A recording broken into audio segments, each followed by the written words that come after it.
ang mga kwento ng pag-ibig, kwento ng buhay, at kwento ng pag-asa dito sa Barangay Love Stories. Love Stories.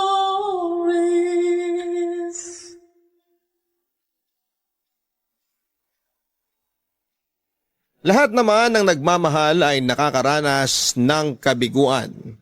Pero mas masaya ang pagmamahalang dumaan muna sa pagsubok at tumibay sa pagdaan ng mga araw. Sa pagpapatuloy ng kwento ni Tristan, matagpuan na kaya niya ang babaeng nakalaan para sa kanya. Yan ang ating aabangan sa ikalawang bahagi ng kwento niya, dito sa mga kwento ng pag-ibig, buhay at pag-asa, sa nangungunang Barangay Love Stories. Dear Papa Dudut, magandang araw sa iyo at sa mga solid na tagapakinig ng Barangay Love Stories. Ako po ulit ito, si Tristan, at ito ang ikalawang bahagi ng kwento ko. May best friend ako mula pa noong first year high school. Siya si Jake at may kapatid siya si Chelsea. Nagaling sa US at umuwi rito sa Pilipinas. Grade 2 pa lamang siya nung huli ko siyang makita. Sumama siya noon sa parents nila na mag-migrate sa States. Noong 25 years old na siya ay naisipan niyang umuwi dito sa Pilipinas para magbakasyon. At doon na nga nagsimula ang pagiging malapit namin sa isa't isa. Bukod kay Jake ay may isa pa akong malapit na kaibigan. Yon ay ang kababata kong si Lumi. Isa siyang pharmacist kagaya ng nanay ko. Magkaibigan ang mga magulang namin at parang pamilya na rin ang turing namin sa kanila. Nagkakilala na sila ni Chelsea noong inaya ko siya sa welcome party na inorganize namin para sa pag-uwi nito mula sa States. Nagkapustahan pa kami ni Lumi noon na naging dahilan para makagawa siya ng isang malaking kahihiyan. Inalikan niya kasi si Jake sa gitna ng mga bisita sa party na yon. Mula noon ay iniwasan na niya na magkita sila kahit na medyo mahirap yon, lalo na't nasa isang village lamang kami. Mula naman nung maging malapit kami ni Chelsea sa isa't isa ay napansin ko ang unti-unting pagbabago kay Lumi. Mula sa pananamit niya hanggang sa pananalita at pati na rin sa mga hilig niya. Hindi ko yon pinapansin noong una pero habang tumatagal, parang naiintindihan ko na noon kung bakit niya yon ginagawa.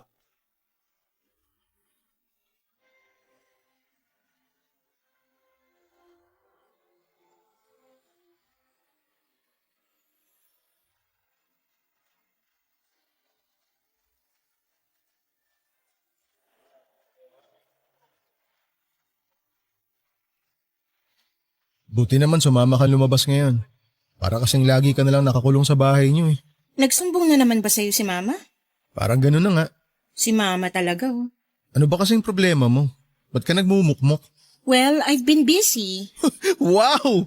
Ano nakain mo at nag-u-English ka na ngayon? Kailangan sa trabaho, bakit? Di nga. Di naman kayo nag-i-English sa butika. Joke lang, gusto ko lang naman subukan eh. Kaya para masanay ako, kailangan ko pa rin laging mag-English kahit na hindi ako kagalingan. Eh ba't ganyan yung suot mo? Ang lamig-lamig dito sa labas tapos naka-crop top ka. Tsaka bakit ganyan yung... Nagsusuot ka na rin pala ng tater jeans? Samantalang dati asar na asar ka sa mga estudyanteng nakikita mo nakasuot ng ganyan ah. Ba't ba nangingialam ka sa suot ko ha? Palibasa di ka marunong makisabay sa uso eh. Madali kasing malaos yung mga ganyang uso. Pero di na rin masama ah. Bumagay naman sa'yo yung ganyang pormahan. Hindi gaya ng dati na para ka naglalakad na kortina. Grabe ka naman. Ganun ba talaga kabadoy ang pormahan ko? Medyo. Grabe! Hindi ka man lang nagsinungaling kahit konti. Aba! Pati pala sapatos mo nag-iba na. Kabibili mo lang yan no? Hindi ah. Matagal na to. Ngayon ko lang nagamit. Yung totoo. Oo nga. Bakit ba? Eh ano naman kung bumili ako ng bagong sapatos? Hindi naman ako nanghingi sa'yo ng pambili ah. Teka, kalma lang. Nangaaway ka kaagad eh. Bakit ba pinupuna mo lahat ng suot ko? Baka naman tanungin mo na rin ako kung nagpalit na ako ng brand ng panty. Nagpalit ka na ng brand? Joke lang. Ngayon lang kasi kita nakita nag-ayos ng ganyan eh. Pati nga pilik mata mo, lumalaban oh. Hindi halatang pinaghandaan mo tong paglabas natin ah. Pag di ka tumigil, uuwi na lang ako. Parang nakikita ko na tuloy sa'yo si Chelsea. Mag-English ka nga ulit. Shut up! Yun oh! Kuwang-kuwa! Tumigil ka na nga. Oo na, sige na. Baka mamaya umuwi ka talaga. Toyoin ka pa naman.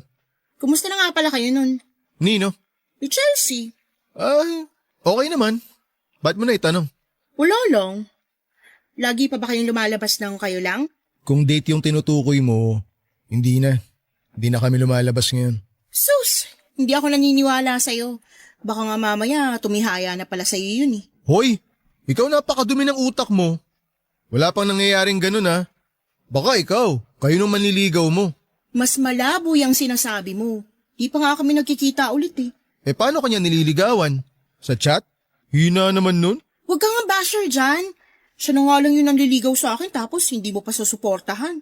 Marami pang ibang lalaki dyan. Huwag kang magsisettle sa lalaking nililigawan ka lang sa chat. Harapan dapat. Hindi na kailangan. Kilala ko na siya no. Gaano mo kakilala? Basta, huwag ka ng chismoso. Uy, naglilihim ka na rin sa akin ngayon ha. Ikaw yung nauna kaya huwag ka maarte. Teka, saan ba tayo pupunta? Kanina pa tayo naglalakad eh. Sa ihawan lang naman tayo pupunta. Kaya nga nagtataka ako kung bakit suot mo na yung pamasko mo eh. Samantalang ako nakapambahay lang oh. Nagmukha tuloy akong alalay. Hayaan mo na, ngayon lang naman eh. Tsaka, hindi ko naman alam na sa ihawan lang tayo pupunta. Kala ko kasi sa medyo level up na kainan ng ganap natin. Ang unfair mo rin no? Pag si Chelsea, nagbabar kayo, kumakain sa restaurant, tapos kung ano-ano pang binibili mo. Pagdating sa akin, inihaw lang. Masyado mo naman pinaparamdam yung diferensya naming dalawa. Ay, sorry na. Babawi na lang ako sa susunod. Okay? Ano pa nga ba? Wala naman ako magagawa kasi nga may iba ka ng paborito. Papadudot na tuwa ako sa pagbabagong yon ni Lumi kahit na hindi ko alam ang totoong dahilan niya. Mula kasi nung hiwalayan siya ng mayabang niyang boyfriend ay hindi na siya nagpaligaw ulit. Halos pareho lang naman kami. Ayaw niyang magpaligaw kaya hindi na siya nag-e-effort na mag-ayos. Katwiran niya sila lang naman ang nanay niyang madalas na magkasama. Ako naman ayaw kong manligaw dahil wala pa akong nahanap na babaeng kaya nang mag-settle down. Pero nung gabing yon, napansin ko na may kakaiba sa kanya. Inisip ko na lamang na siguro ay dahil yon sa bago niyang manliligaw. Kaya mas lalo akong na-curious kung sino yon. Napaka-espesyal naman kasi nito para paghandaan ni Lumi ang pagkikita nila. Ilang beses ko na siyang tinanong na sino ba talaga ang manliligaw niya. Pero saka na lang daw niya sasabihin kapag handa na siyang ipakilala ito sa akin. Isa pa sa kinagulat ko sa kanya noong gabing yon ay nung sinabi niya na gusto na niyang mas kilalanin pa si Chelsea. Medyo nanibago talaga ako sa mga kinikilos niya. Pero siguro gusto na rin niyang maging kaibigan ng mga taong malalapit sa akin. Maliban lang kay Jake. Hanggang sa pagkakataong yon kasi ay hindi pa rin siya handang makita ang kaibigan ko dahil sa ginawa niyang kalokohan. Tuwing ipinapaalala ko sa kanilang dalawa yung nangyari, pareho sila ng nagiging reaksyon. Para bang dering-deri sila sa isa't isa. Kaya naman nakaisip din ako ng kalokohan noon. Hindi ko sinabi kay Lumi na makakasama namin sa dinner si Jake. Ang kaso'y nagkaroon naman ng biglang lakad. Akala ko nga ay magiging masaya ang dinner na yon para sa amin pero ganito ang kinalabasan. Uy Tristan, sigurado ka bang wala rito yung kaibigan mo mukhang kapre? Baka mamaya, bigla na lang akong bitbitin nun palabas nitong bakuran nila. Huwag kang magpanik, wala si Jake. May date ngayon yun kaya malamang mamayang madaling araw pa yun makakauwi. Safe na safe ka rito. Sabi mo yan ah. Teka, nandito ba talaga si Chelsea? Parang wala namang tao. Saan naman siya pupunta alam naman niyang darating tayo ngayon. Tsaka nakabukas yung gate oh. Hey guys! Oh, sabi sa'yo nandito siya eh.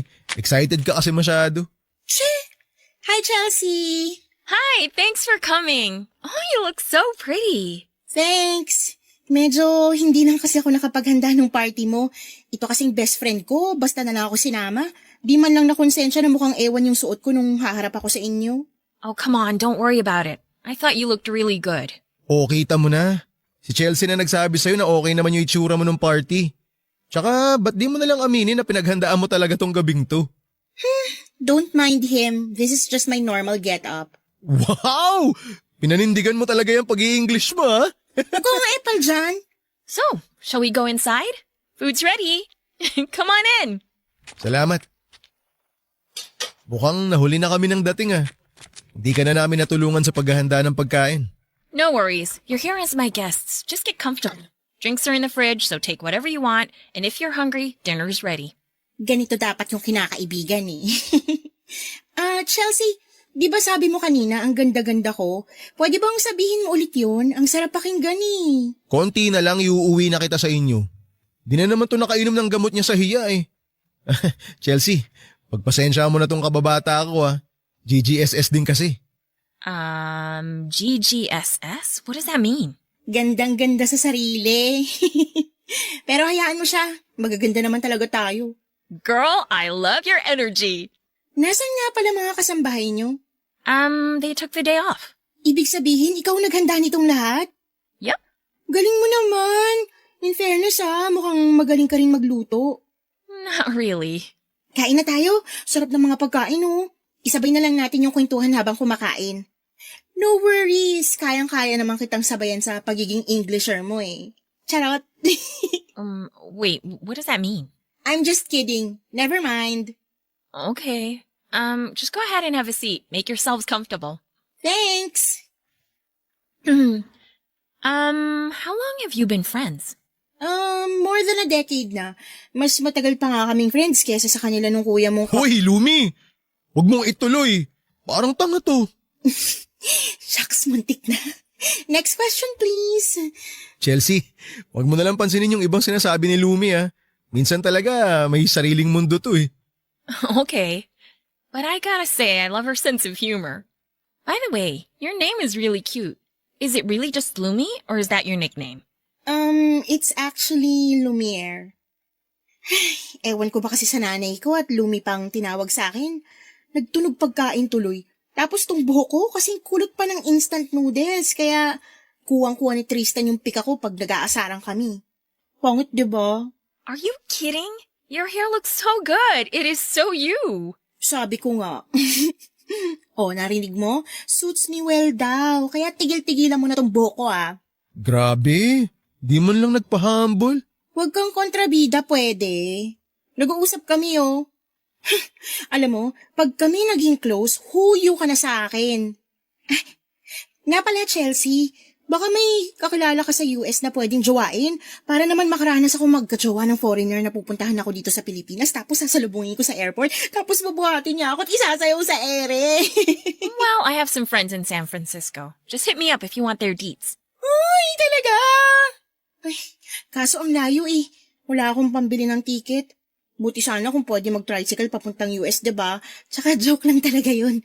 Taken na ako, no? Really? You already have a boyfriend? Grabe, gulat na gulat, girl. Sinagot mo na agad yun ang niligaw sa'yo? Kumalma nga kayo, hindi ko pa siya sinasagot, okay?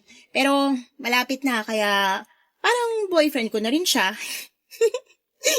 Ayoko nang pahirapan pa siya, no? Sasagutin mo talaga siya nang hindi mo man lang pinapakilala sa akin? Bakit ko naman siya ipapakilala sa'yo? Tatay ba kita? O sino yan? Sabi yan tumatawag sa'yo? Hindi. We, patingin nga. You're invading my privacy. Lumayo ka nga. Seriously, the two of you could pass for brother and sister. Yak! Ayoko maging kapatid to, no? Uy, apaka-arte. Parang luging-lugi ka pang maging kapatid ako ah. Mabuti pa kumain na tayo. Mapapanis yung mga pagkain sa ingay natin eh. Papadudot masaya na sana yung gabing yon kung hindi lang tumawag ulit kay Lumi yung manliligaw niya. Nung naka-loudspeaker na yung phone niya ay napansin ko na pamilyar yung boses ng lalaki at doon ko na rin nakumpirma na si Anton ngayon. Siya yung manlolokong ex-boyfriend ni Lumi na maraming pinopormahang babae. Medyo nagkasagutan kami noong hindi niya sinabi na nanliligaw pala ulit sa kanya ang lalaking yon. Nadamay pa si Chelsea na napagbunto na ni Lumi ng init ng ulo sa pakikialam ko. Hindi ko inaasahan na mapagsasalitaan niya ng hindi maganda si Chelsea matapos kami nitong subukang pakalmahin. Nakilala ni Lumi si Anton after college. Nagtrabaho ito bilang branch personnel sa remittance center na kalapit lang ng pharmacy na pinagtatrabahuhan noon ni Lumi. Natipuhan daw siya kaya kinuha ang number niya. Hanggang sa manligaw na ito sa kanya. Maayos naman ang relasyon nila noong una pero sa katagalan, kung sino-sino ng babae ang pinopormahan ni Anton. Hanggang sa eto na rin mismo ang nakipaghiwalay sa kaibigan ko noong madalas na silang nag-aaway. Bukod sa panloloko ni Anton, hindi ko rin gusto ang pagiging mayabang niya at pagiging GGSS.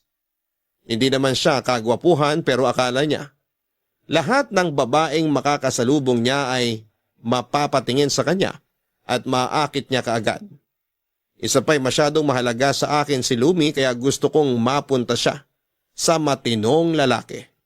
At sa muling panliligaw ni Anton, hindi ko maiwasang mag-alala para sa kanya.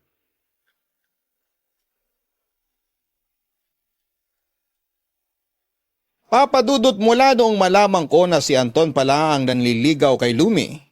Hindi ako pumayag na hindi ko makakausap ang lalaking yon. Siguro iniisip ng iba na wala naman akong karapatang gawin yon. Pero bukod sa matagal na kaming magkaibigan ay ibinilin siya sa akin ng tatay niya bago ito mawala.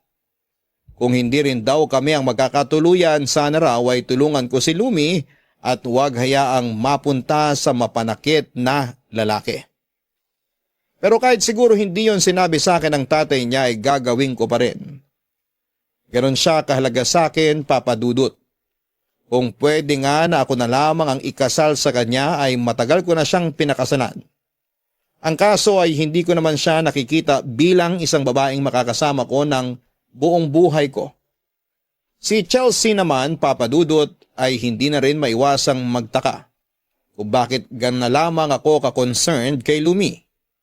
Tinanong pa niya ako noon kung magkaibigan lang daw ba talaga kami dahil higit pa roon ang nakikita niya. Aaminin ko na noong time na yon ay medyo napaisip na rin ako. Hindi ko alam kung bakit gano'n na lamang ako kung mag-alala para kay Lumi mula noong magparamdam ulit sa kanya si Anton. Noong mga panahong yon ay hindi na ako sigurado kung ginagawa ko lang ba yon para protektahan siya dahil pinapahalagang ko siya bilang kaibigan ko, Papa Dudut. Hi Chelsea. If you're looking for Jake, he's not here. Okay lang. Hindi naman siya pinunta ko rito. Actually, ikaw. Ayain lang sana kitang kumain sa labas. Pwede ka ba? So the other friend couldn't make it? Ha? Sino? Si Lumi? Who else would I be talking about? I think you should ask her first. She might be interested. Pero ikaw yung inaaya ako hindi siya. Teka, galit ka ba sa akin? Should I be mad? Parang wala ka sa mood Ay, alam kong naiinis ka kay Lumi dahil sa nangyari sa dinner natin. Kaya ngayon, naiinis ka na rin sa akin. Sana maintindihan mo ko. Kaibigan ko si Lumi. Yung nanliligaw sa kanya, hindi ko gusto. Kaya kailangan ko siyang pagsabihan. Di ko nga alam kung bakit niya to ginagawa Samantalang nag-promise pa siya noon na hindi na siya makikipagbalikan dun sa ex-boyfriend niya na yun. Were you not aware that promises were made to be broken? May mga pangako pa rin naman na natutupad. Hindi lahat sumisira sa pangako nila. I'm sorry to have to say this, but you should stay out of her personal life. I get that you care about her, but seriously, you need to set some boundaries. Hindi mo naman ako naiintindihan Or maybe you're being overprotective because you already like her. Kaibigan ko lang siya. Wala akong gusto kay Lumi. Teka nga, bakit mo naman naisip na siya yung gusto ko? Well, because that's exactly how you make me feel. Gusto mo bang malaman kung bakit ko siya pinoprotektahan kay Anton? I actually don't care, but go ahead, tell me. Kasi nakita ko kung paano siya sinaktan ng lalaking yun. Kung ikaw naman yung nasa sitwasyon niya, gagawin ko rin yun para sa'yo kahit hindi mo sabihin. Alam mo naman na isa ka na rin sa mga tao na pinapahalagahan ko, di ba? Kaya kapag kinulit ka ng lalaking nanloko sa'yo, di uubra sa akin yun. Hindi ko na siya papalapitin sa'yo. At kung sakaling magpumilit siya, Lalagyan ko ng design yung buong katawan niya. Yung simple lang. Tipong mata niya lang ang walang pasa. You do that for me? Oo naman. Basta matuto ka lang na magtiwala. Ganun lang kasimple. Sa ikinikilos mo kasi, kahit hindi mo sabihin, alam ko na may problema kang iniwan sa US at nandito ka para pansamantalang makahinga sa lahat. Hindi kita pipilitin na sabihin sa akin kung ano yung problema mo. Ikaw ang bahala. Basta kung sakali, nandito lang ako. Thanks, but maybe it's best if we don't talk about it. Sabi ko nga, so okay na tayo? Hindi ka nagalit sa akin? I'm not mad, I'm just a little frustrated. Hayaan mo na yun. Ay, may naisip nga pala ako na magandang puntahan sa susunod. Tingin ko pag nakita mo yun, makakalimutan mo na lahat. Pati pangalan mo. I'd love to go with you, but I know you're super busy and I don't want you spending too much on me either. You might need to save up. Hindi, okay lang. Samantalahin na natin yung pagkakataon na nandito ka pa. Pwede ko namang ayusin yung sked ko sa klinik eh. Tsaka wala namang ibang sasama sa'yo pag may naisip kang puntahan. Si Jake mas busy pa yon kaysa sa akin. Kaya tayo na lang. May alam akong magandang beach sa Zambales. Pwede nating puntahan yun kung gusto mo. Just the two of us? Pwede rin naman nating isama si Lumi. No. Biro lang. Alam ko naman na hindi pa kayo nagkakaayos. I'm sorry, I know you and Lumi have been friends since you two were kids, but she sometimes makes me feel out of place when she's with us. Sorry kung yan ang nararamdaman mo ha. Pero siguro, proud lang siya na matagal na kami magkaibigan. Masyado lang sigurong na-excite sa pagkukwento sa'yo.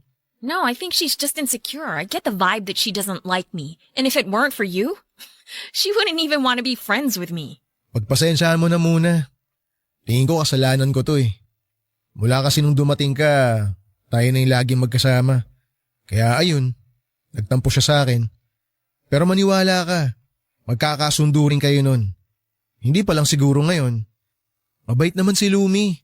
Makikita mo rin yung side niya na yon pag mas nakilala mo na siya ng mabuti at naging okay na kayo.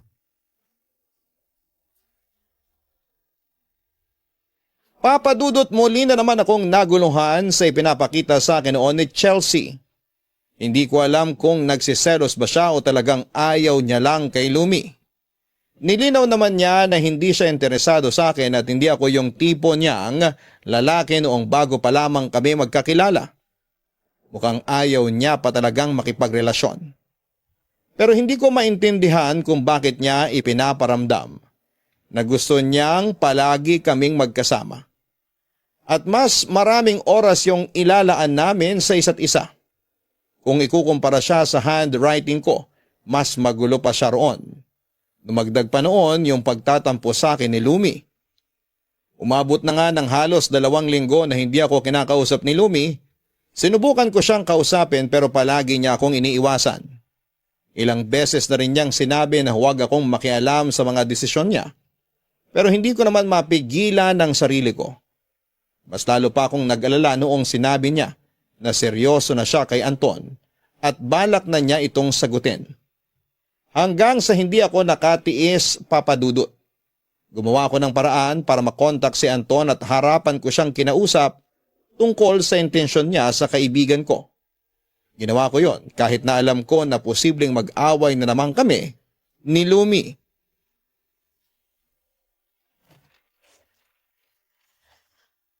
Doc, maayos tong klinik mo ah. Yayamanin. Umupo ka. Palautos si Doc. Ano nga atin? Bakit nga pala dito mo naisipang makipagkita sa klinik mo? May libre bang palinis ng ngipin dito? Dito kita pinapunta para kung sakaling may gawin ako sa'yo, walang makakakita. Akala ko ba mag-uusap lang tayo? Bakit parang may bala kang manyakin ako? Naririnig mo ba yung sarili mo? Kilabutan ka nga. Hindi ako pumapatol sa amoy tinapa yung hininga. Ha? Danggito, hindi tinapa. Pero wala tayo rito para pag-usapan yung poor hygiene mo. Nandito tayo para pag-usapan yung panliligaw mo kay Lumi. Seryoso bang dito tayo mag-uusap? Medyo kinakabahan ako sa'yo ah. Paggabi na oh. Saka parang walang mga dumadaan sa harap nito klinik mo. Huwag kang anduwag. Kung may gagawin ako masama sa'yo, kanina ko pa sana sinimulan nung pagpasok mo pa lang dito. Hindi na sana ako nag-aksaya ng oras. Nakakapraning kasi datingan mo eh. Dala na kasi ako sa mga ganitong eksena. Pwede ba magseryoso ka naman? Ayokong pahabain tong nonsense na usapan na to. Si Lumi yung concern ko, hindi yung kapraningan mo. Simulan mo na kasi mga sasabihin mo, Dok. Makikinig ako. Diretsahan na tayo Saan ka kumukuha ng lakas ng loob na ligawan ulit si Lumi? Di ba ikaw yung dahilan kung bakit kayo naghiwalay? Ikaw yung nagloko. Ano yun? Nagsawa na sa'yo yung mga inaaswang mo kaya babalik ka na naman sa kaibigan ko? Teka lang. Diratrat mo naman kaagad ako Isa-isa lang. Para lang sa kaalaman mo, Dok. Wala na ako ibang pinopormahan ngayon. Si Lumi na lang talaga. Saka seryoso na ako sa kanya, okay? Wala sa itsura mo yung magseseryoso sa isang relasyon. Kaya wag na tayong maglokohan dito. Bakit ba ganyan ka mag-react? Sinanibad ka ba ng tatay ni Lumi kaya ini-interview mo ako ngayon? Hoy, matuto kang rumispeto Wag mo sinasama sa walang kwentang usapan na to yung tatay ni Lumi. Sorry, pero hindi ko pa rin talaga gets kung bakit masyado ka naman nagmamalasakit kay Lumi. May gusto ka sa kanya, no? Kaya ayaw mo maagawan. Nagmamalasakit ako sa kanya bilang kaibigan. Ayoko mapunta siya sa lalaking patapon ng buhay. Ano? Teka lang. Sino tinutukoy mong patapon ng buhay? Kanina pa ako nagtitipis sa'yo pero namumuro ka na. Tinamaan ka ba? Bakit? Kasi totoo? Oy, hindi ako patapon. Naghahanap naman ako ng trabaho Masyado ka lang mapanghusga. Kung nililigawan mo lang si Lumi dahil maayos na buhay niya ngayon, wag mo nang ituloy. Wala ka nang magagawa doon. Pumayag na si Lumi na ligawan ko siya. At sa tingin ko, malapit na rin niya akong sagutin. Sino nga ba naman ang tatanggi sa isang kagaya ko? Hindi mo siya pwedeng ligawan. Bakit? Ikaw ba si Lumi? Pala desisyon ka rin Alam mo, kung balak mo rin ligawan yung kaibigan mo, di magsabay tayo. Para magkaalaman kung sino mas gusto niya. Wala naman dapat alamin Pero para sa kaalaman mo, wala akong gusto kay Lumi. Kaibigan ko lang siya, kaya bakit ko siya liligawan? Sus, kunwari ka pa, Dok. Halatang halata ka na Kahit i-deny mo, kitang-kita ko na gusto mo rin si Lumi. Ang akin lang naman, lumaban ka ng patas. Nililigawan ko na diligawan mo rin para magkaalaman. Hindi yung dadaanin mo ako sa ganito may usap-usap pa dito sa klinik mo. Hindi ako nakikipagkumpetensya sa'yo. Kung gugustuhin ko mang ligawan si Lumi, matagal ko na sanang ginawa. At sigurado ako na kung ginawa ko yun, hindi ka makakaporma sa kanya. Aba, iba rin yung ere mo, Dok no? Pero gusto ko yan. Mas lalo ako na-challenge. Paano ba yan? Uulitin ko na lang yung sinabi ko kanina. Ligawan mo na nang magkaalaman na.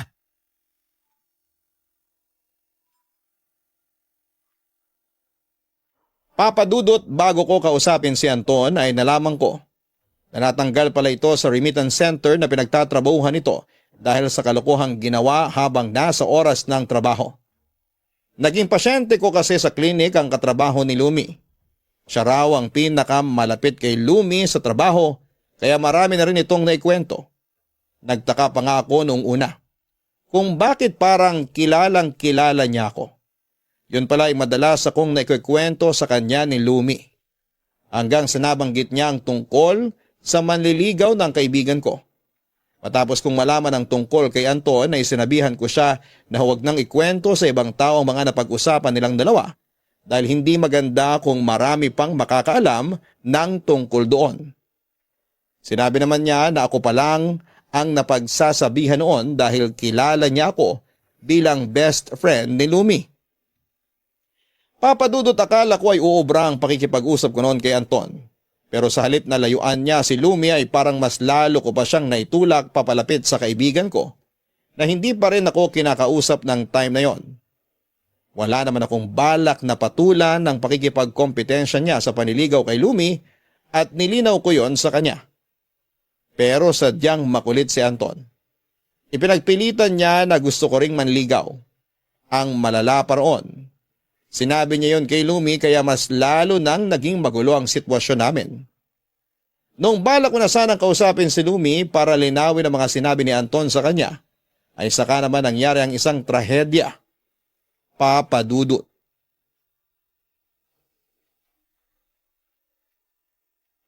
Papadudot, noong araw na kakausapin ko sana si Lumi ay inatake sa puso ang nanay niya na naging sanhi ng pagkamatay nito.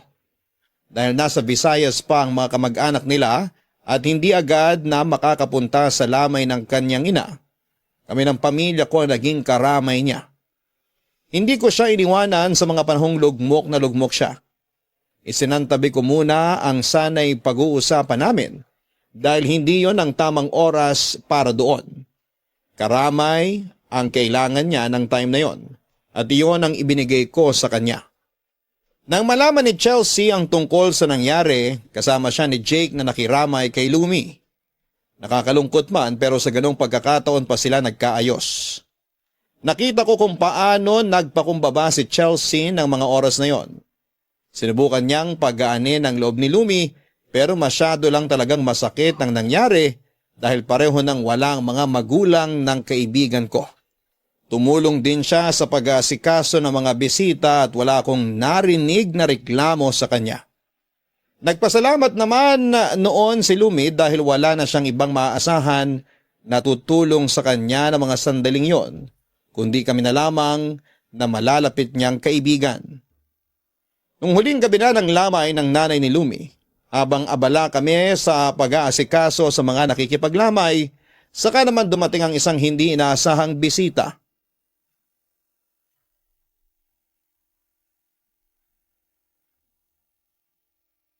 Hoy Anton, anong ginagawa mo rito? Siyempre, nandito ka kaya hindi pwedeng wala ako. Hanggang dito ba naman dadali mo yung basura mong pag-uugali? Tsaka bakit ganyan yung dala mo? Bulaklak at chocolate? Para kanino yung mga yan? Alam nga naman para sa patay. Makakakain pa ba yun ng chocolate? Kung bulaklak, pwede pa. Wala kang respetong bobo ka. Hindi ako nakikipagbiroan sa'yo ha. Nandito kami para tumulong, hindi para magpapansin gaya ng ginagawa mo. Kaya kung pwede, umuwi ka na kung wala ka namang matinong gagawin dito. Yabang mo ah. Hindi ka kaano-ano nung namatay. Kaya huwag ka mag-angas-angasan dito. Brad, pakiusap lang ha. Huwag kang mag-iskandalo rito. O tapos ngayon, binabrad-brad mo na ako. Kanina lang, sinabihan mo ako ng bobo, di ba? Saka, bakit mo ba ako pinipigilan lumapit kay Lumi? Ano? Takot na takot ka maagawan. Kasi kayang-kaya kong pasagutin yung kaibigan. Anton, anong ginagawa mo dito? Bi, nakikiramay ako. Ayos ka lang ba? Nandito lang ako, okay? Hindi kita pababayaan. Hindi kita iiwan. May dinala nga pala ako para sa'yo. Ito oh. Seryoso ka ba? Bulaklak at chocolate sa burol ng nanay ko? Hindi to tamang oras para manligaw, Anton. Kung pumunta ka lang dito para dyan sa ibibigay mo, bumalik ka na lang sa ibang araw. Uy, Bi, teka lang naman. Usap tayo kahit 5 minutes lang.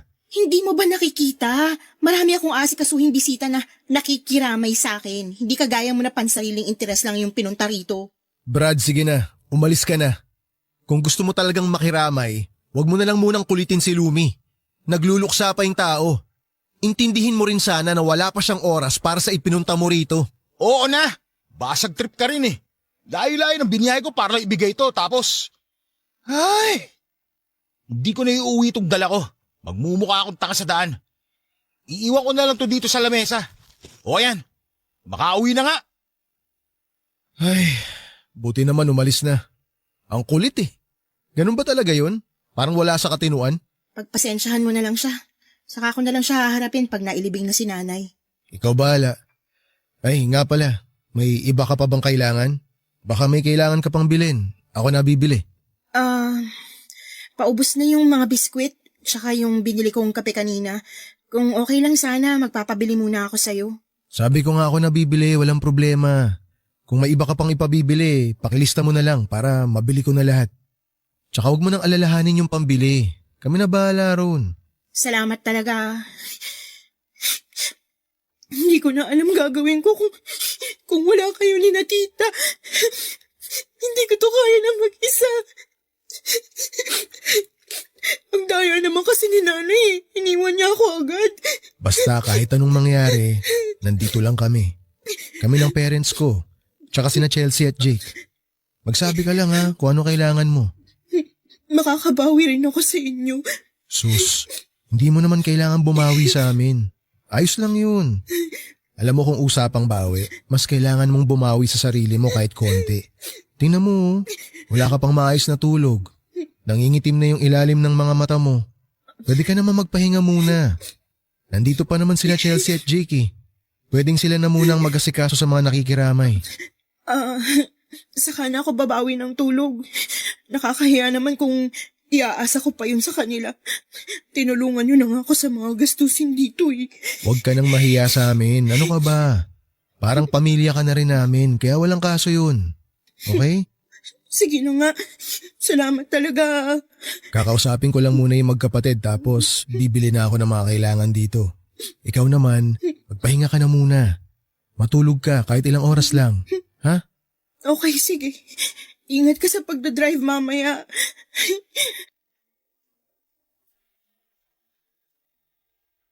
Matapos ilibing ang nanay ni Lumi ay hindi ko inaasahan ang pag-amin niya sa tunay niyang nararamdaman para sa akin, Papa Dudut. Inamin sa akin ni Lumi na mahal niya ako ng higit pa sa isang kaibigan. Hindi ko alam kung ano ang isasagot ko sa kanya noon dahil nagulat din ako sa mga sinabi niya. Siya kasi yung huling taong maiisip ko na magkakagusto sa akin dahil hindi ko naman binigyan ng mali siya ang pagiging malapit namin sa isa't isa. Pero ang hindi ko maintindihan kahit diretsahan na siyang umamin sa akin ay hindi ako nakaramdam ng pagkailang sa kanya. Hindi ako nagalit o nainis sa kanya dahil hindi naman niya kasalanan na maramdaman yon. Wala naman siyang ginawang masama. Umamin lamang siya. Hindi rin siya nagpumilit na maging kaming dalawa. Siguro'y nadala na rin siya sa lungkot at takot na maging mag-isa dahil wala na ang nag-iisang magulang niya. Naging totoo naman ako kay Lumi, Papa Dudut. Sinabi ko sa kanya na kaibigan lang ang tingin ko sa kanya. Pero hindi naman imposible na magustuhan ko rin siya kung susubukan naming mag-work yung relationship namin kung sakali. Kung pagbabasehan naman yung naging pagkakaibigan namin sa loob ng maraming taon, hindi na rin masama. Mas kilala namin ang isa't isa kesa sa ibang tao. Isa pa'y masyadong mabigat yung pinagdaraanan niya ng time na yon para bigyan ko pa siya ng another heartbreak. Pero nung nagkausap kami ni Lumi, hindi ko inaasahan ang sinabi niya tungkol sa panliligaw sa kanya ni Anton. Tristan, salamat talaga sa lahat ng naitulong niyo ng pamilya mo sa akin. Ang laki ng utang ko sa inyo. Ano bang utang yung sinasabi mo? Huwag mong isipin na may utang ka sa amin. Ang tulong ay tulong. Walang kapalit yun. Kaya huwag kang mag-alala. Oh, bakit parang ang bigat naman ng buntong hininga mo? May iba ka pa bang problema? Meron. Actually, may kasalanan ako sa'yo. Malaki. Ha? Anong ibig mong sabihin? Si Anton. Oh, anong meron sa kanya? Sorry. Wala naman talaga akong balak na sagutin siya. Sinabi ko na nga, 'di ba? Ikaw ang gusto ko. Ginamit ko lang siya para magselos ka. Pinayagan ko siyang manligaw kahit na ayaw ko sa kanya. Alam ko nakakahiya yung ginawa ko pero sana huwag kang magalit sa akin. Nakakahiya na pinagselos kita tapos hindi ka naman nagselos. Bakit ka tumatawa dyan? Ginawa mo talaga yon? Ang lala mo ah. Kaya nga nakakahiya, 'di ba? Nakakahiya talaga, kaya wag na wag mo nang uulitin yun. Paano kung pinatulan mo yun tapos naawa ka? E di napikot ka pa.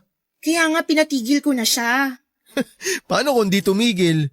Tapos ang malala pa ron, paano kung nalasing kayong dalawa? Tapos sadyain niya na buntisin ka. Hindi ko ma-imagine na magkakaanak kayong dalawa. Tumigil ka nga. Pabebe ka kasi. So anong gusto mo? Umiyak ako dito? Lakas naman ang trip mo. Malay ko ba na aabot ka pala sa ganong level? Sana sinabi mo na lang kaagad sa akin na ako pala yung gusto mo. Tapos ano? Ire-reject mo lang naman ako? Paano mo nasabi? Alam mo ba kung ano nararamdaman ko? Hindi. Hindi naman pala eh. Kaya bakit mo ako pinangungunahan? Sorry na. Pero sabi mo kasi hanggang kaibigan lang yung tingin mo sa akin eh. Kaya imposible na... Pero magiging posible kung susubukan natin. Ha? Uy, masyado ka naman kung makanganga dyan. Ay, bukang-buka ba? Sorry. Baka mamaya matukso ako na itikom yan. Ay, bakit ba kasi nagulat ka pa? Sinabi ko naman sa'yo na hindi ka naman mahirap magustuhan. Kaya pwede nating subukan. Hindi ka ba napipilitan? Paano kung hindi mag-work yung relationship natin? Paano kung mag-work? Sigurado ka na ba? Kung duda ka pa sa akin, edi hayaan mo akong patunayan sa'yo na kaya ko rin magseryoso. Tsaka kilala na kita, kaya hindi na natin kailangan dumaan sa getting to know each other portion. Diretso na agad. Pero kahit alam ko nang gusto mo ako, liligawan pa rin kita. Paano si... Di ba gusto mo si Chelsea? Kahit hindi mo sabihin sa akin, alam kong siya yung gusto mo. Magkaibigan lang kami. At hindi na ako umaasa na hihigit pa yun dun. Talaga? Ibig ko sabihin, hindi mo nasusubukan ulit na ligawan siya? Obvious naman na ayaw niya ng commitment eh. Ayoko ng ganun. Walang kasiguraduhan na magiging kami talaga. Tapos second option mo lang ako. Hindi ah. Ano ka ba? Hindi ko naman alam na matagal ka na palang may gusto sa akin eh. Manhid ka kasi. Huwag na tayong magsisihan. Iba naman yung sitwasyon natin noon eh. Sa bagay. Tsaka, mas gusto ko na yung ganito kaysa i-friendzone mo lang ako.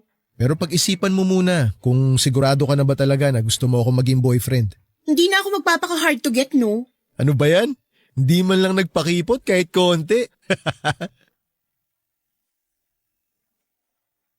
Papadudot, gaya ng pinangako ko kay Lumi ay niligawan ko siya. Sa unang linggo pa lamang ay kakaibang sayang naramdaman ko. Hindi ko kasi akalain na may side pa pala si Lumi na hindi ko nakikita. At yun ang soft side niya pagdating sa lalaking mahal niya. Mas naging malambing siya at masikaso, kung tutuusin ay napaka-perfect na nga niya para maging girlfriend.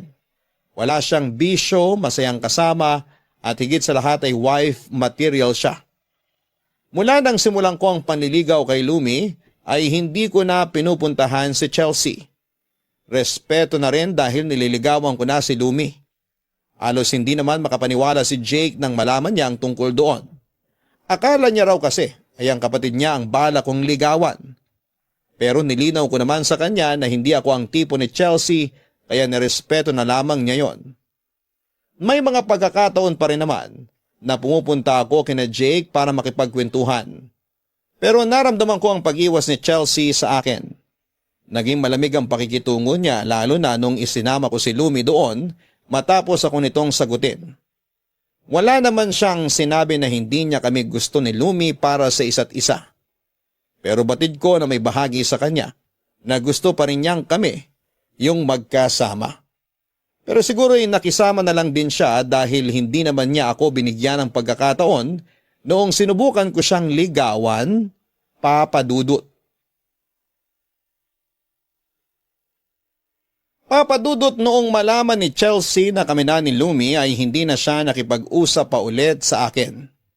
Tuwing naroon ako sa kanila, Papadudot, ay palagi siyang umaalis o di kaya ay nagkukulong sa kwarto. Hanggang sa malaman ko na lamang kay Jake na may balak na pala siyang bumalik sa San Francisco. Hindi ko na yon kinagulat dahil nauna na niyang banggitin sa akin na hindi naman talaga siya magtatagal dito sa Pilipinas. Hindi ko lang talaga inaasahan na mas mapapaaga ang alis niya. Ang sabi raw niya ay may bagong job offer sa kanya kaya kailangan na niyang bumalik doon dahil sayang ang opportunity na yon. Sa pagkakaalam ko kasi ay nag-resign siya sa huling trabaho niya para makauwi ng Pilipinas. Papadudot, aaminin ko na kahit kami na noon ni Lumi ay may mga pagkakataon pa rin na sumasagi sa isipan ko si Chelsea. Naisip ko na paano kung kami yung naging magkarelasyon. Pero mula rin noong umiwas na siya ay nabanggit sa akin ni Jake na nakikipag-date na sa iba ang kapatid niya. Ilang beses na raw kasing may nagatid kay Chelsea. Medyo na-disappoint ako sa nalaman ko kahit na alam kong wala naman akong karapatan. Pero doon ko mas naintindihan kung bakit hindi talaga kami ni Chelsea bagay sa isa't isa. Iba yung mundo niya at hindi ako nababagay doon. Noong malapit na ang birthday ni Jake ay maaga niya kaming sinabihan na imbitado kami sa birthday celebration niya. Kaya kahit na nung iwas namin ni Chelsea sa isa't isa, magkikita at magkikita pa rin kaming dalawa, Papadudot. Ang lamig talaga dito sa sala niyo. Parang ang sarap lagi tumambay dito. Welcome ka naman dito sa amin anytime. Punta ka lang. Ay nga pala, pupunta ka ba sa birthday party ni Jake? Oo naman. Ako pa ba mawawala sa birthday niya? Oo nga naman. Basta sama ako ha. Di mo na nga kailangan sabihin yan eh. Matik na yon. Sino magiging date ko ron kung di kita isasama? Ano ba? Pinapakilig mo na naman ako. Mababaw lang talaga kaligayahan mo. Ay, nga pala. May isusuot ka na ba sa party? Kung gusto mo, samahan kitang bumili. Ililibre mo ba ako? Pwede naman. Tsaka wala pa ako nabibili para sa'yo mula nung maging tayo eh. Sus, okay lang yun. Hindi naman ako materialistic. Alam ko naman yun, pero hindi naman porke hindi ka materialistic, hindi na kita bibigyan ng kung ano. Okay lang ba? Okay lang ba na ano? Nabigyan mo ako ng mga bagay. Oo naman. Para kang ewan. Dapat isipin mo ng girlfriend na kita, hindi lang basta best friend. Oo na po, boyfie. Boyfie? Wala pa kasi tayong endearment eh. Ayaw mo ba? Parang di ko type. Paano kung mahal? Babe o baby? Pili ka ng isa. Wala akong pipiliin. Pwede bang pangalan na lang? Ayoko talaga ng mga ganyan eh. Hindi naman sa nababaduyan ako pero hindi lang talaga ako sanay. Mas gusto ko pa rin na tinatawag ako sa pangalan ko. Sige, okay lang naman sa akin. Basta ba, hindi mo na ako sasabihan na mukhang noodles eh. Cute kaya nun. Anong cute dun? Basta, ayoko nang sinasabihan mo ko noon. Oo na, sige na. Bago ko pala makalimutan, nakakapag-usap pa ba kayo ni Chelsea? Hindi na. Bakit mo naman naitanong? Wala lang. Nakasalubong ko kasi siya nung isang araw habang nagja-jogging siya. Binati ko pero hindi naman ako pinansin. Baka naman hindi ka lang narinig. Ano siya, bingi? Tsaka, nakita niya rin naman ako. Baka ayaw lang talaga mamansin. Hayaan mo na. Baka nagtatampo lang yun. Baka nagsiselos. Oh, ayan ka na naman. Totoo naman eh. Babae rin ako kaya alam kong posible yon. Feeling ko talaga, gusto ka rin niya pero kung kailan na-realize niya yon, saka mo naman ako niligawan. Kung sa akin nangyari yon, ay nako, pighating malala. Kung ganon, edi dapat mas naiintindihan mo yung nararamdaman niya ngayon. Hindi lang naman ikaw yung hindi pinapansin eh. Ako rin, hindi niya pinapansin. Baka kailangan niya ng space. Pero sana sinabi niya kung gaano kalaki, 'di ba? Para hindi ako napapahiya kapag binabati ko siya tapos parang hangin lang ako sa kanya. Tama na nga yan. Baka mamaya mabadrip ka pa lalo tapos sa akin mo ibuntun. Iba pa naman yung toyo mo. Toyo ko o toyo ni Chelsea? Oyster sauce. So hindi mo ako pipiliin? Ay, para ka namang bata. Halika na. Ihatid na kita sa bahay niyo. Pwede bang dito na lang ako matulog? Uy, hindi pwede. Baka gusto mong itakwil ako ng nanay ko. Ay, oo nga pala. Ayaw niya nang nagpapatulog ka ng babae dito. Pero, malay mo, exempted ako kasi. Walang ganun kay mama. Parang di mo naman siya kilala. Pata siya sa lahat. Kaya halika na. Huwag ka nang makulit. Ay, sige na nga. Papadudot habang tumatagal ay napapansin ko noon na may pagkasilosa si Lumi. Tuwing may babae akong nakakausap ay palagi niya akong tinatanong kung sino yon at bakit ko kinakausap. Kahit na sinasagot ko lang naman ang inquiries nila sa Facebook page ng dental clinic. May pagkakataon din na hindi niya maiwasang sungitan yung mga babaeng pumapansin sa akin tuwing lumalabas kami. Hanggang sa hindi ko na talaga yon nagustuhan, kaya pinagsabihan ko na siya. Ang kaso ay hindi niya rin nagustuhan yung ginawa ko, kaya doon na kami nagsimulang magkaroon ng hindi pagkakaunawaan. Nagkakaayos pa rin naman kami at hindi namin pinapalipas ang buong araw na hindi kami nagkakasundo, pero madalas lang talaga na nangyayari yon. Noong malapit na ang birthday ni Jake ay nakiusap ulit siya sa akin kung pwede ko siyang tulungan sa pag-organize ng sarili niyang party. Pagka-uwi ko galing sa trabaho ay pinuntahan ko siya para ilatag yung plano namin. Kasama ko sana noon si Lumi pero nagsabi na siya na malilate siya ng uwi dahil may kailangan pa siyang puntahan pagkatapos ng trabaho. Kaya ako na lamang daw ang pumunta. Nasa garden kami ni na Jake, may maliit na table doon at 4 na rattan chair. Habang pinag-uusapan namin ang tungkol sa magiging birthday celebration niya, ay nagkaroon ako ng pagkakataong kausapin si Chelsea. Nagtatanong ako sa kanya at sumasagot naman siya. Naisip ko na siyang tanungin kung totoong babalik na siya sa US, pero nag-alangan ako. Isa pa para sa birthday ni Jake ang ipinunta ko doon at hindi para pag-usapan ang pag-alis niya. Pero habang nagpaplano kami ay panay naman ang tawag ng kliyente ni Jake. Kaya kaming dalawa na lamang ang naiiwan doon. At yon ang eksenang naabutan ni Lumi noong hindi ko inaasahan ang pagsunod niya nang mapaaga siya ng uwi. Na-misinterpret ni Lumi yung pag-uusap namin kaya nagkasagutan silang dalawa ng gabing yon. Humingi naman ako ng pasensya kay Chelsea bago ko iuwi si Lumi, pero hindi na niya ako pinansin pa. Kinausap ko ng maayos si Lumi at pinagsabihan sa ginawa niya. Agad naman siyang nakonsensya noong sabihin kong pinag-uusapan lang namin ni Chelsea ang tungkol sa birthday ni Jake Papadudut. Uy, bakit naman nagmumukmuk ka rito sa sulok? Ayaw mo bang makipagkwentuhan sa mga bisita nyo? Why are you talking to me? Shouldn't you be with your girlfriend? May kausap pa naman siya. Oh, so that's why you're here. Wow, that makes me feel so special. Thank you very much. Sorry na oh. Gusto lang naman kitang makausap. You saw she freaked out last time she caught us talking. I don't want any drama at my brother's party, so please just leave me alone. Alam naman niya nakakausapin kita. Okay lang sa kanya. Kaya sige na, kausapin mo na ako. Fine, I'll give you a minute. Salamat. Totoo ba nga alis ka na? Na babalik ka na sa US? Yes, Pero bakit parang ang bilis naman yata? I wasn't informed that I owed you an explanation. Gusto ko lang naman malaman.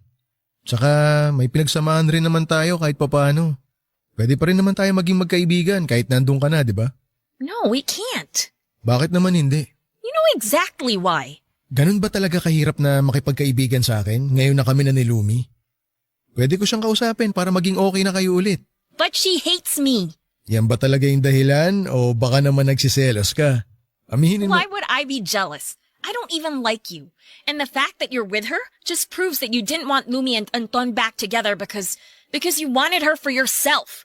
Anton could have had a chance if you didn't get in the way. Ba't naman biglang napasok dito yung kumag na yun? Tsaka anong magagawa niya para kay Lumi? Baka sa halip na mapagaan niya yung sitwasyon, mas lalo pa niyang palalain. Sinabi ko naman sa'yo, di ba? Hindi na siya mapagkakatiwalaan. Niloko niya si Lumi noon. Kayang-kaya niya ulit gawin yun. You don't know that. Maybe he's a changed man. You should at least give him a chance instead of dismissing him. It's not fair. Hindi siya makakabuti para kay Lumi. Manloloko siya. Hindi na siya magbabago kahit kailan. Everyone deserves a second chance. Just because someone messes up once doesn't mean Teka, that... parang hindi na kita naiintindihan. Ano bang ibig mong sabihin?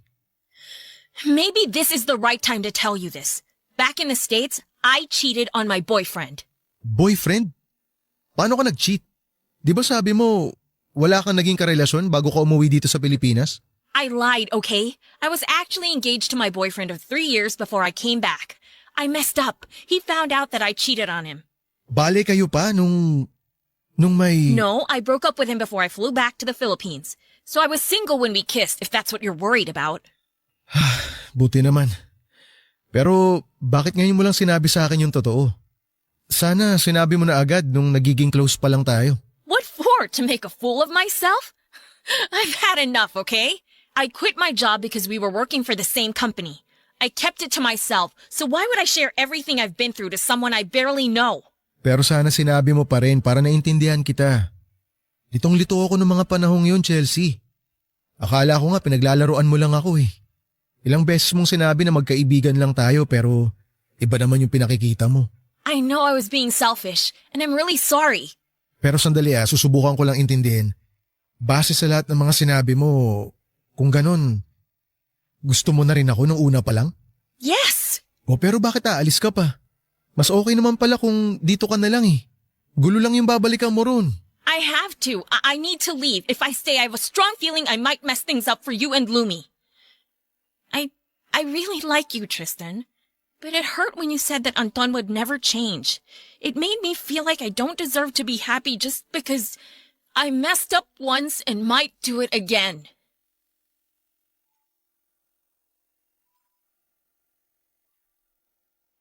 Papadudot, naramdaman ko yung sakit sa boses ni Chelsea nang sabihin niya yon. Hindi ko mapigilang makonsensya sa mga sinabi ko dahil huli na nang mapagtanto ko na nahusgahan ko rin siya sa mga binitawan kong salita. Dahil sa nangyari, mas lalong lumabo ang chance na magkaayos kami, kahit pa sa pagkakaibigan na lamang.